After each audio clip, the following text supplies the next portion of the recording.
welcome back. It's time for our second ace match of the night. YongHwa, a solid pick from Choya. Really like it, but he's got to go up against Zest, the man who already won a PvP earlier today. But, like I said, never judge players or their play based on build order advantages in the early game. Very true. And the other part of that is that Zest had that build prepared for that map in PvP. He was preparing for PvP, but that was like a specific build. And he's got to come out here once again. I feel like Zest probably a bit favored, at least in my eyes. You know, YongHwa definitely a solid player. Even though Zest is a little bit on a downswing, I still think his skill level is like a slight step above YongHwa's. No, I can actually completely agree. YongHwa was a catch-all build, or catch-all player here as the ace, in my opinion, and let's see if he can actually make a build work here, because he's only had to worry about this one map, which is Overgrowth, by the way, a two-player map. He probably has one build order prepared for each matchup, not even about the players necessarily, although I guess he could probably narrow that down too if he wanted to. He's had since Friday to figure this out. All right, guys, the match is starting. It's the ace match. Can MVP pull off an upset, or is Zest going to close it out?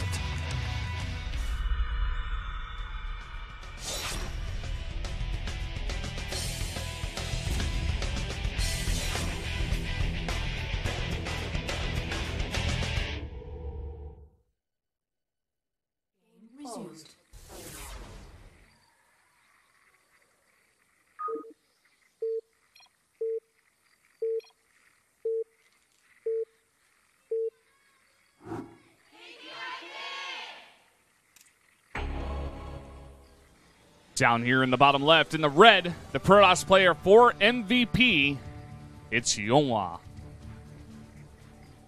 If he wins this, I think he definitely will be the MVP.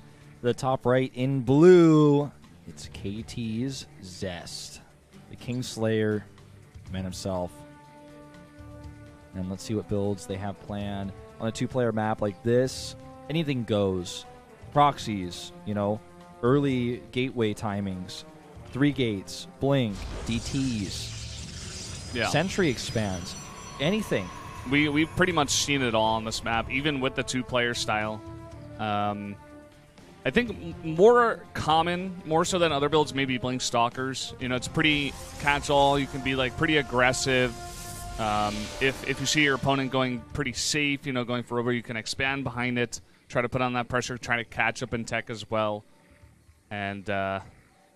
I don't know. We're just going to have to wait and see how this does turn out here in PvP. One of the most volatile matchups. Yeah. Sometimes you do get build order wins.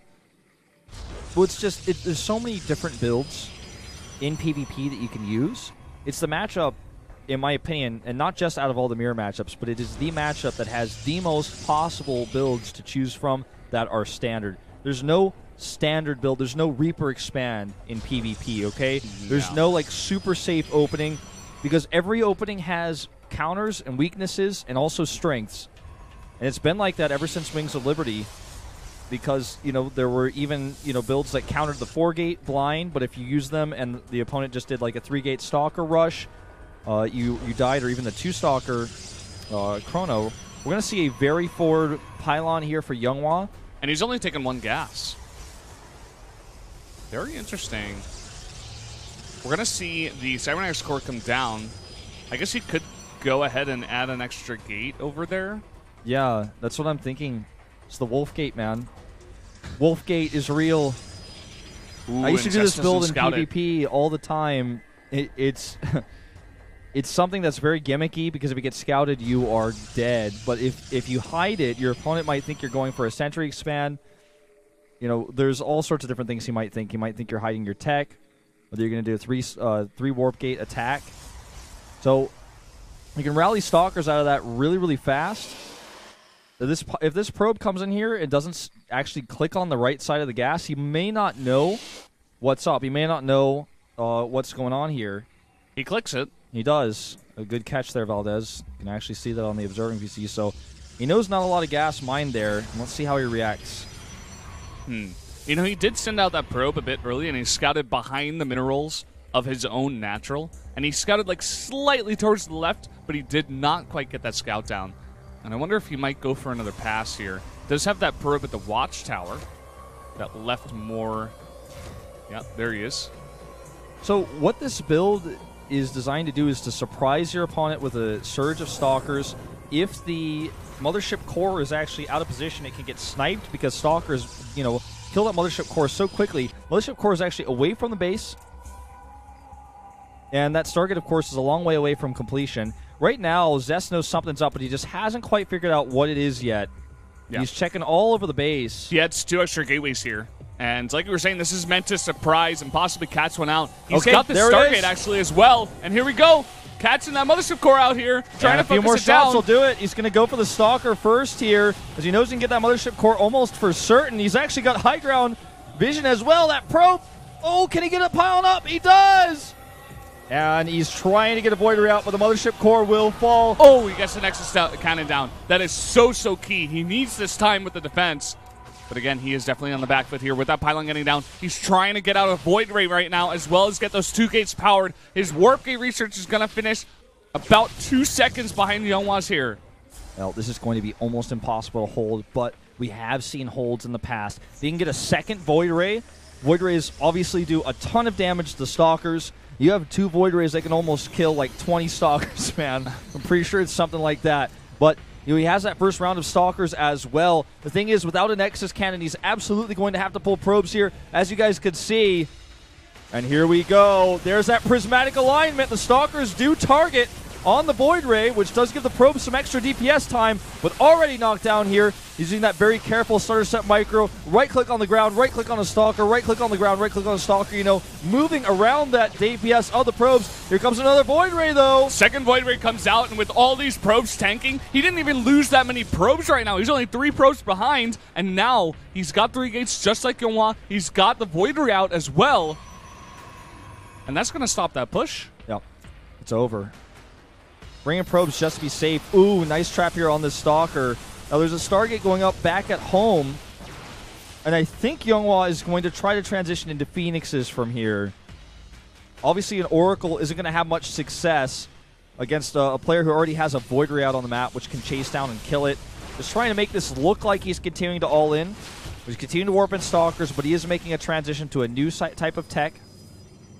And he's, actually starting to trade pretty well with his high Stalker count, because when the prismatic alignment runs out, Void Ray is a lot weaker. And he's going to target that down right away here. Oh, he does not get it. He misclicks. He actually leaves too soon. That was a bit sloppy there. And that's going to cost him big. And now with all of these Zealots out, he's got 4 for the tanky. He's fighting with his probes once again. Again, this is hurting his economy a little bit, but as long as he can hold on, he definitely still has a chance here. The Zealots in the front here now have to kill the 1 Zealot of YongHwa, but now they're pushing away these Stalkers very fast. He actually takes a massive probe lead here with all these probes being off the line as well, with all that economy lost. I think he's decided to scrap this Stargate. He finished it at home. Okay, now starts an Oracle. But with those extra probes, he's able to afford this Oracle. And he's just going to try to overwhelm the gateway units. And with the Oracle, he's basically going to further damage the worker line. And if the units come back to defend, he's going to start picking off on the gates. He can actually come over and start fighting with that Oracle. Probes coming off the line here again. It looks like actually Zest may be whittled down here.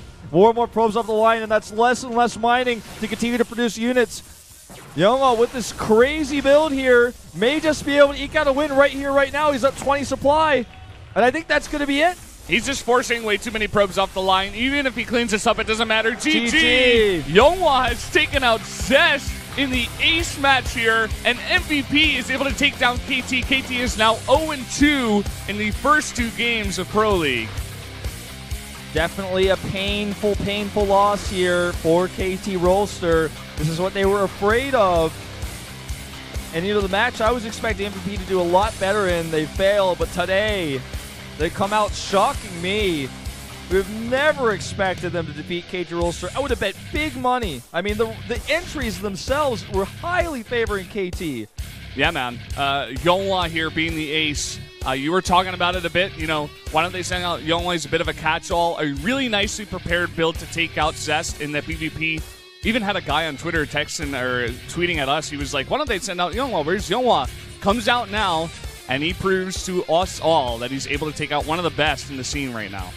Yeah, I feel like just you make one build, really solid for the map, for each matchup, just like you're going into like a GSL qualifier. And you know the players you're probably going to face.